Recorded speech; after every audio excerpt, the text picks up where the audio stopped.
আমরা চাইনায় পড়াশোনাও করি এবং দায়িত্ব কিভাবে পালন করতে হয় সেসবও জানি। তো আজকে ইজারের ক্লাস ক্লিনিংয়ের দায়িত্ব, তো সেই ক্লাস পরিষ্কার করছে এবং আমি হেল্প করছি, সাথে মায়েশাও তাকে হেল্প করছে। এই যে, তো আমরা শুধু পড়াশোনাও করি না, আমরা দায়িত্ব নিয়ে দায়িত্ব কিভাবে পালন করতে হয় সেটিও শিখেছি। চাইনা আমাদেরকে দায়িত্ব পালন করাও শিখিয়েছে। এই যে দেখছেন অনেক ময়লা ক্লাসে, তারপর ক্লাস শেষ হয়ে গেলে চেয়ারগুলো অগোছালো হয়ে যায়, সেগুলো গুছানো হয়। তো প্রত্যেক দিন এক একজনের দায়িত্ব থাকে।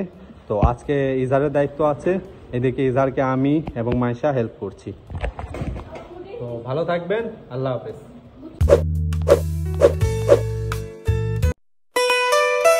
আমরা চাইনায় পড়াশোনাও করি এবং দায়িত্ব কিভাবে পালন করতে হয় সেসবও জানি। তো আজকে ইজারের ক্লাস ক্লিনিংয়ের দায়িত্ব, তো সেই ক্লাস পরিষ্কার করছে এবং আমি হেল্প করছি, সাথে মায়েশাও তাকে হেল্প করছে। এই যে, তো আমরা শুধু পড়াশোনাও করি না, আমরা দায়িত্ব নিয়ে দায়িত্ব কিভাবে পালন করতে হয় সেটিও শিখেছি। চাইনা আমাদেরকে দায়িত্ব পালন করাও শিখিয়েছে। এই যে দেখছেন অনেক ময়লা ক্লাসে, তারপর ক্লাস শেষ হয়ে গেলে চেয়ারগুলো অগোছালো হয়ে যায়, সেগুলো গুছানো হয়। তো প্রত্যেক দিন এক একজনের দায়িত্ব থাকে। তো আজকে ইজারের দায়িত্ব আছে, এদিকে ইজারকে আমি এবং মায়েশা হেল্প করছি। তো ভালো থাকবেন, আল্লাহ হাফেজ।